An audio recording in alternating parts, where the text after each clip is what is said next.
Alright, just recording this real quick. I've woke up after a pretty short sleep, pretty awkward sleep, not too deep sleep after a long night of playing Conan Exiles with my buddies, which will be going up on the channel in parts over the next few days. But I wanted to hit this real quick. It's been a while since I've got to do a Total War Warhammer video. I've just been doing other things, really. And to be honest, on some level, I've not been playing the game a whole lot simply because I've been waiting for, partly for this DLC, but also partly for, like, the Araby mod that will be coming out from the Old vs. New Lost Factions team, and yada yada yada. But nonetheless, this is a DLC that I've actually been pretty excited for, because it's going to be Changeling, Mother Astankia, Jade Dragon, Yunbo. Yunbo, I was not expecting. I was really expecting Monkey King. I think everybody was. But I don't really mind that much. Monkey King's probably going to come down the line anyways. Even if he doesn't, a modder will do him. I kind of get... They probably went with Yun Bo instead of the Monkey King, because the Monkey King would require the expansion of the Immortal Empire's map to add the Celestial Mountain Range, which would require Creative Assembly to expand into the land massive End for a little bit, which they may not want to do, at least not without Games Workshop fleshing out the lore for that region for them. But either which way, I'm excited to see this. I'm hoping that Mother Astankia comes with some Ungol units for Kislev, because right now it's one thing that really sticks out when you play Kislev is the lack of the Ungol Gospodar cultural divide. And that's one thing that has made me iffy about playing Kislev until they implement it. Cathay, I really have no idea what they're going to be adding to Cathay if not Monkey Warriors and Celestial Dragon Monks, both of which would make a lot more sense for the Monkey King than for you and Bo, the Jade Dragon. Zinch, I don't really have any idea what they're going to add other than Mutilith Vortex Beasts. Which I did see in passing on Twitter, unfortunately, when I opened up my phone this morning. I did see somebody point out that now you can have Slavic Deermen Spirits fight Mutilith Vortex Beasts. So that's 2 units I know are in the DLC without actually looking at this DLC. So I assume there's actually probably a lot of information on the Steam page, though I'm not sure how I'd go about recording that, so I won't bother. It's probably some fairly insightful stuff, but I think this trailer and the Total War blog will tell me enough.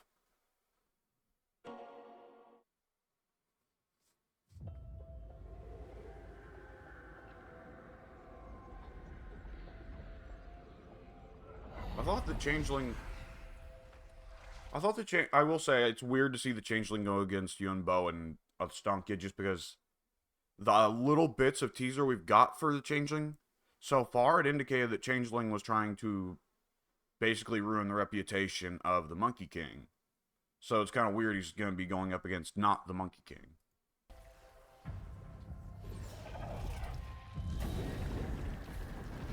There's some low resolution here. Can we fix that? I don't need 4K. That's a little bit overkill. My mustache is itching. Okay. Oh! She's looking pretty.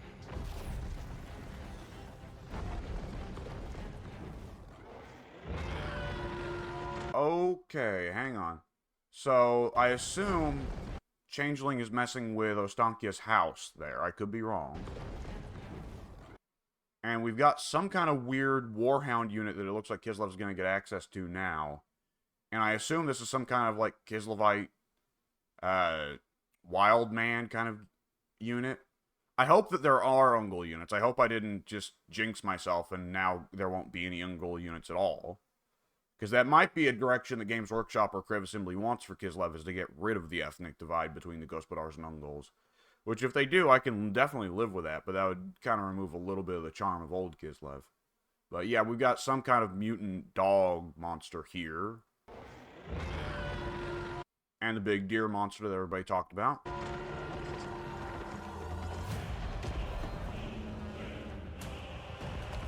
Oh, it's the Incarnate of Beasts. That is the Incarnate of Beasts. The Incarnate Avatar of Beasts. What? Does Kislev get access to spiders now? What? This looks like it's a Kislev on Kislev Siege. Let's... Hang on.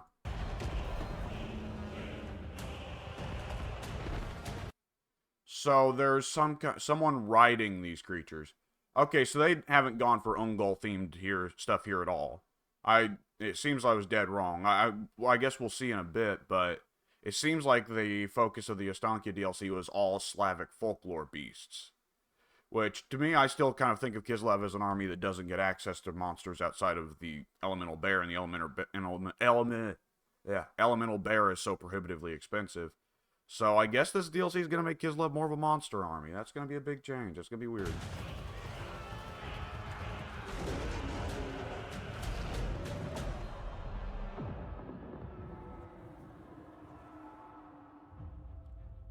Oh, so Changeling, the idea is Changeling is able to make the factions fight amongst themselves. Okay, so that's Kislev versus Kislev. Okay. And Onyx Crow Man right there, that's the one Cathay unit I think we can take a solid guess at.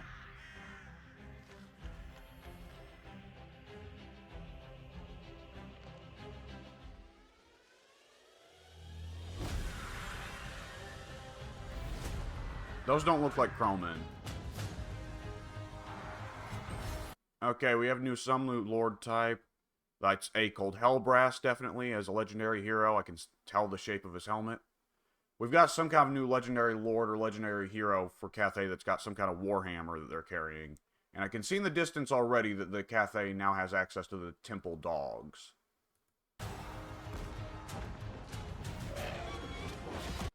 Yeah, Cathay, it looks like... Hang on. I'm going to guess this guy is some kind of hero that doesn't suck in melee. Or, excuse me, some kind of lord that doesn't suck in melee. Since so many people don't like the Magistrate and how the Magistrate is terrible in melee, he's just there for buffs. Though with this guy existing, there is now absolutely no reason for anyone to build Magistrates, unless they really like the buffs. Which I do like the buffs, and I do like the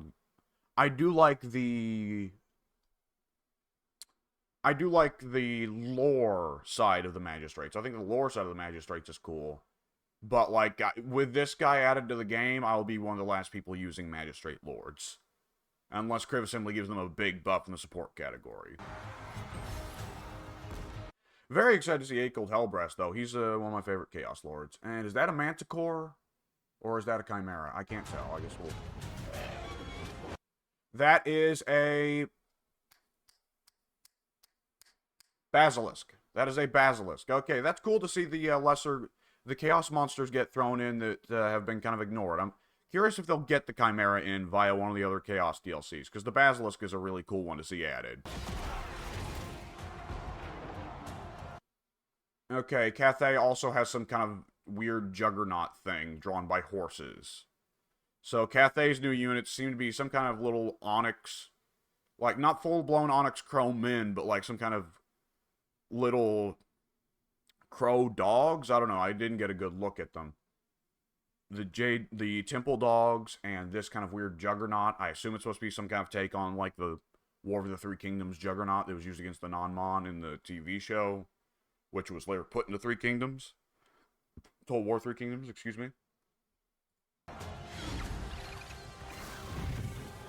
And there's the Blue Scribes. Wait, Akold Hellbrass and the Blue Scribes. They don't get two legendary heroes, do they? Though Akold Hellbrass could be free LC. Maybe that's not Akold Hellbrass. Maybe that's just a generic Exalted Hero of Tzeentch. I don't know.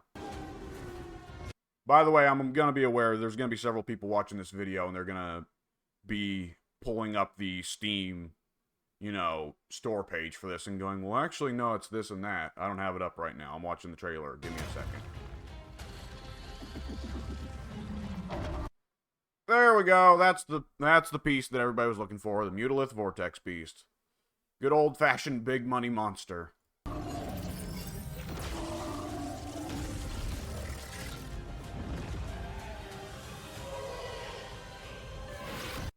And there's Yunbo's dragon form.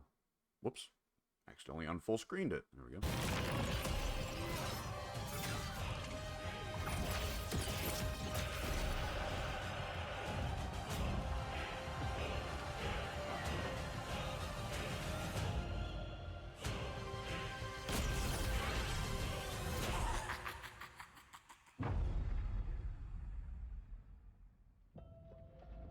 So I assume you have to check the gameplay blog to figure out how Changeling's whole thing works, because if he can...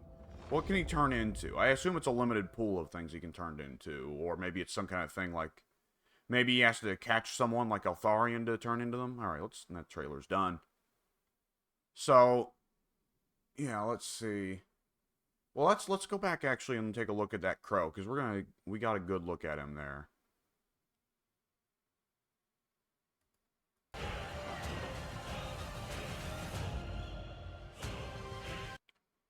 Is that supposed to be an Onyx Crow man? I was honestly kind of expecting them to be big Tengus, like Japanese style Tengus.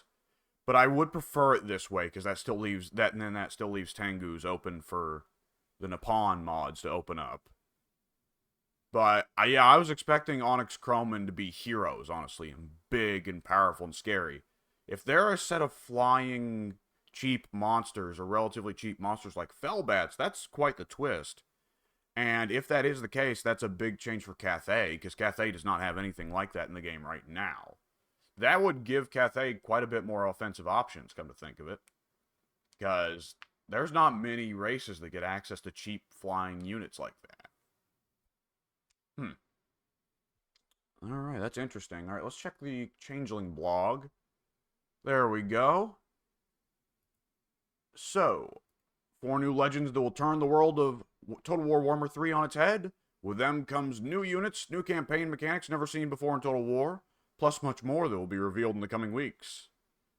It will arrive as part of Update 4.0 on August 31st, and we can enjoy 10% off the launch price. And yeah, it comes with Legendary Lords Changeling, Yuan Bo, Ostankya, and Legendary Hero Blue Scribes. Not a Cold Hellbrass. I assume then that we just saw the Exalted Hero of Tzeentch. Though he looks really similar to a Cold Hellbrass. That's kind of odd. So, okay, they're going to expand on the Blue Scribes first. Yeah, they're going for Tzeentch first, and I assume next week we'll get a Kislev blog, the next week a Cathay blog, or something similar. Alright, the Blue Scribes. On the tabletop, their whole gimmick, correct me if I'm wrong, was that they pulled from a big selection of spells, but it was random every time. You didn't get to pick what spell you're casting. Curious to see if they'll go with something similar here, or just make them kind of just a really good spellcaster. I'm glad to see them, though, because I do have this miniature. I've never gotten around to fully painting it, but it is a very cool miniature. I always thought the Blue Scribes were delightfully stupid. So, yeah, they squabble amongst themselves as they locate fragments of Tzeentch and bind them in parchment.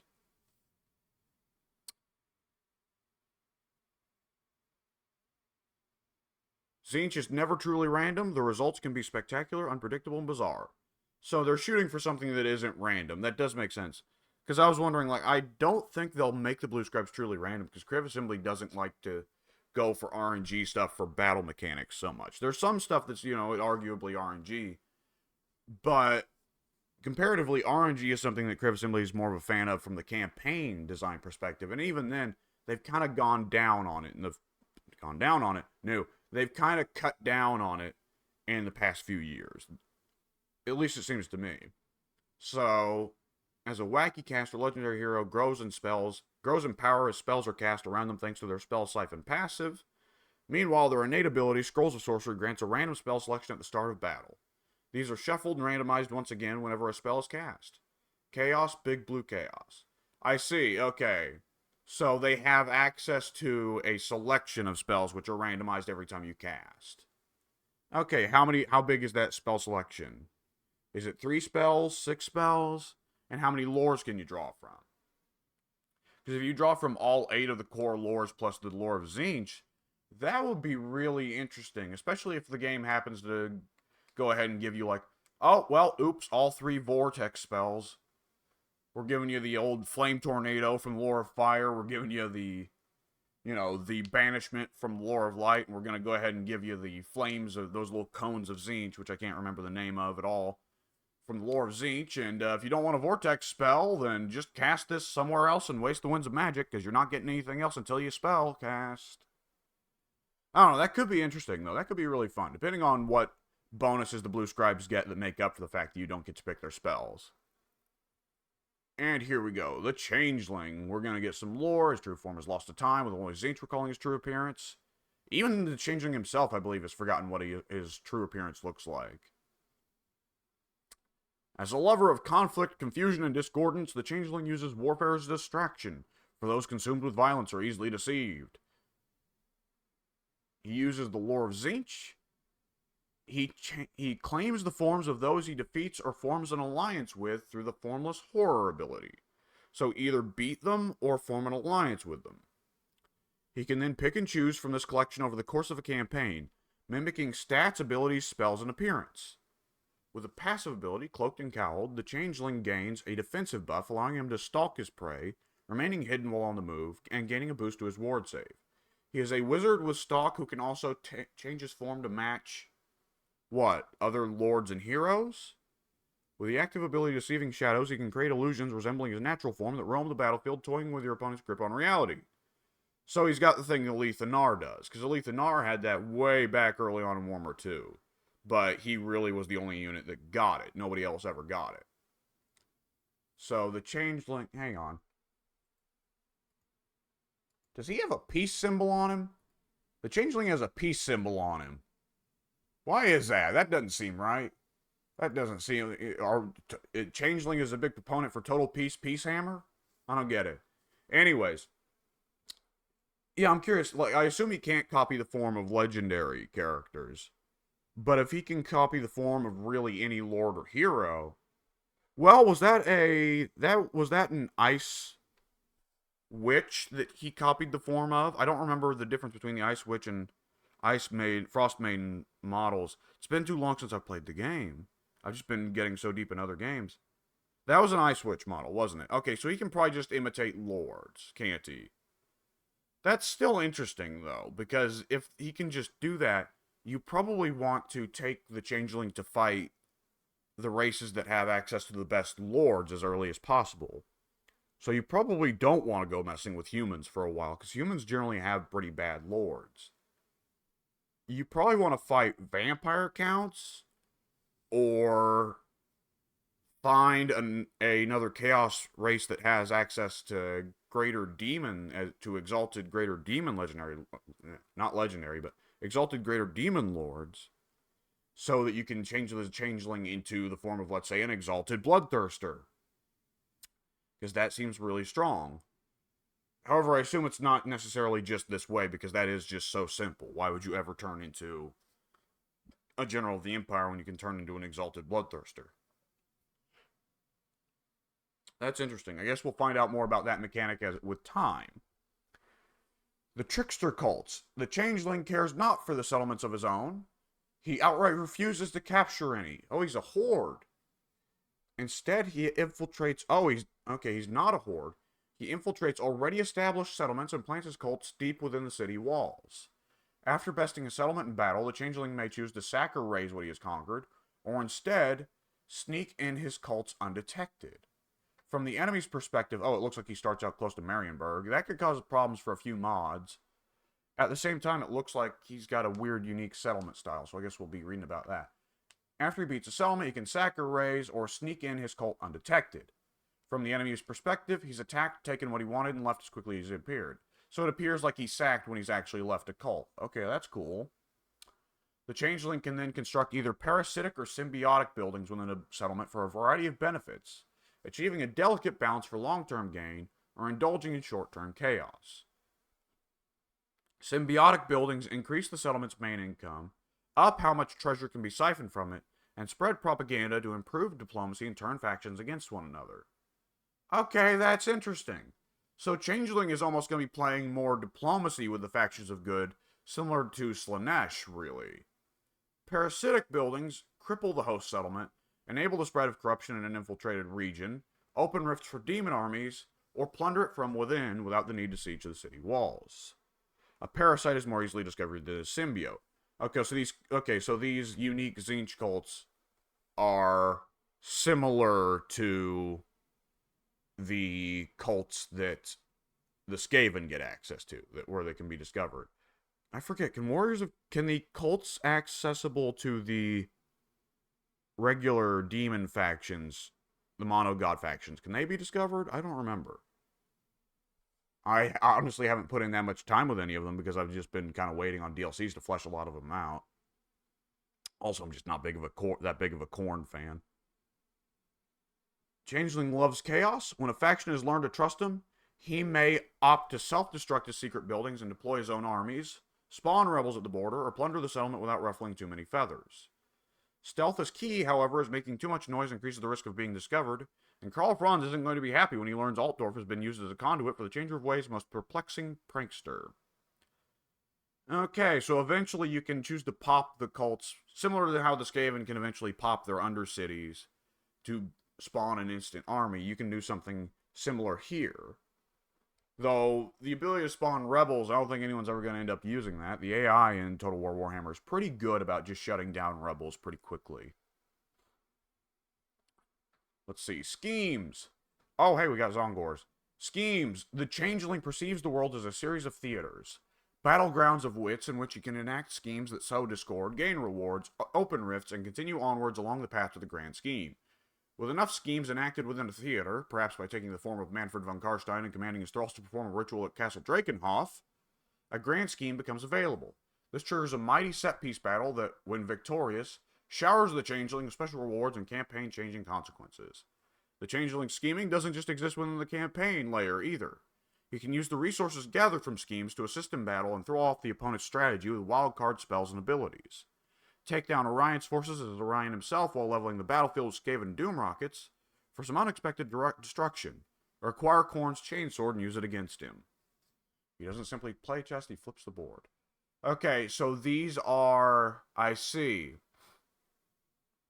These are almost like quest battles where the idea is you're joining into a fight of other factions. Okay, so you're like, this one would be Norska and Greenskins versus Kislev, Empire, Cathay, and Dwarfs. You join in to help the Norska and Greenskins. Okay. And seemingly, as it says, well, you gotta complete 3 grand schemes to unlock the ultimate scheme. So that's gonna be one final quest battle. Yeah, that makes sense. So you just need to get 3 of these battles up, either in Cathay, the Chaos Wastes. Oh, this is gonna be the Realm of Chaos map. That makes sense. Well, that's curious then. Is the Immortal Empires map, can you set up more of these schemes elsewhere? Because I'm never gonna play Realm of Chaos map again. I just don't have a reason to. Guess we'll see what the Immortal Empires version of that looks like. Well, that's interesting to get access to some of the neat resources there. Get access to Ikit's nukes. I'm not a huge quest battle guy, but that's just because I'm bad at the game. Or bad at the battle side of it, at least. So, Zongores. Oh, Cockatrices, not basilisks. Okay. Zongores, drawn to magic just like the blue scribes before them. Zongores are unnatural beastmen serving the Lord of Change. Are they going to tell us anything about what's different? They have Vanguard deployment, so they're beastmen. They get weapon strength with arcane charge within the vicinity of magic. Okay. So, Zongores, this is what I was curious about.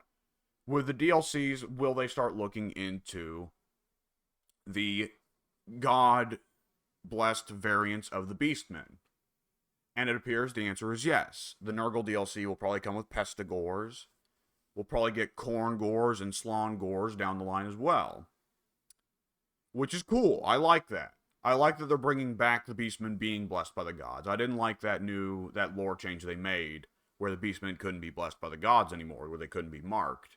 However, I do wonder, will the Beastmen get access to Zongores, Khorngores, Pestigores, Slongores? That's an interesting question. It would feel weird if they didn't, but at the same time, if it's a DLC unit, I don't know. If you get access to the DLC, I don't know, it'd be pretty cool. The Cockatrice, seldom found beyond its lair, the Cockatrice is an unsettling avian beast, tainted by the forces of chaos. Soaring through the sky is a monstrous offensive disabler. It uses petrifying gaze, or petrifying glaze, maybe it turns them into donuts.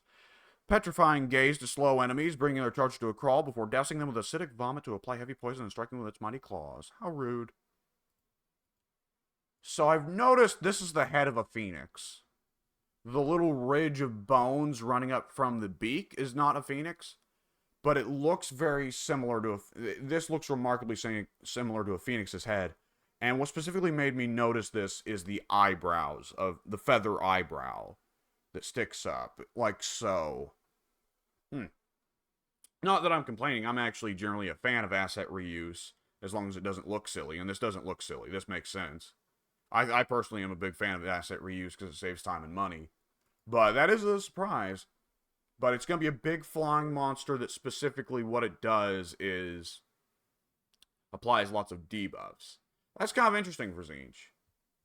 Because I feel like with all of with Zinch especially, with the Champions of Chaos DLC, made pretty big changes to all four of the Monogod factions through the introduction of Chaos Warriors and Chaos Knights that are extremely good. Excuse me. And really changed the game plans for all of them. Zinch, I believe, got changed the most. Where before the introduction of Zinch Warriors and Zinch Chosen, Zinch's playstyle was very much built around fragile units and pestering the opponent from range. And the Zinch Warriors and Zinch Chosen don't want to do that. They're perfectly happy getting in there and mixing up and just beating you directly in the face. I feel like Zongores and Cockatrices are both units that could maybe take Zinch in a somewhat more interesting direction for a little bit. Though it's going to be interesting because Khorne, Nurgle, and Slaanesh are going to probably each get their own variants of Beastman. Though I suppose they could all differ in terms of what mechanics they get. Because odds are, Nurgle's Pestigores are going to be faster than most Nurgle units, but not as fast as most Beastmen. The Cockatrice seems cool, though. Okay, the Mutalith Vortex Beast. Really, only 3 units. Okay.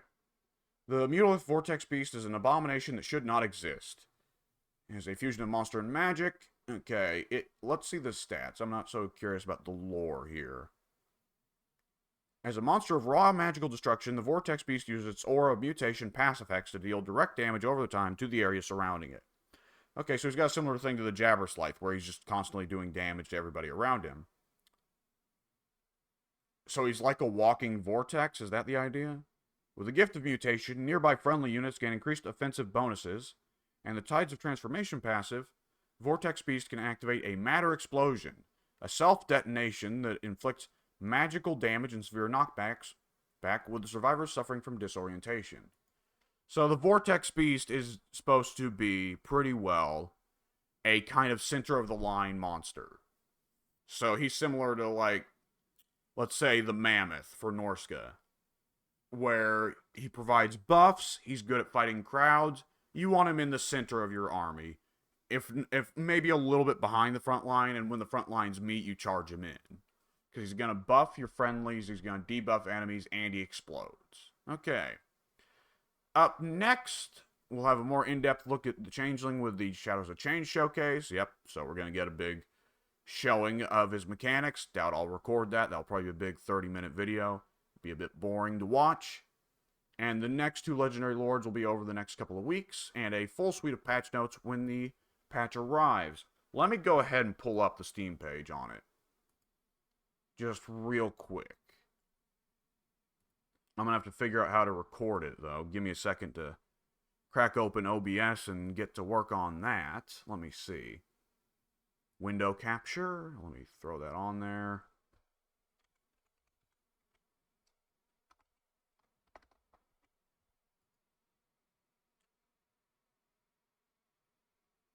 And, whoop, it appears, yeah, you're not going to be seeing, that's not going to look very good on the video. Give me just a second. Let me fit it to the screen, and then let me see. This is curious. It appears I can't actually do that. Well, in that case, I assume that they probably just show the units a little bit more, but I mean, the Steam page, doesn't make a big difference.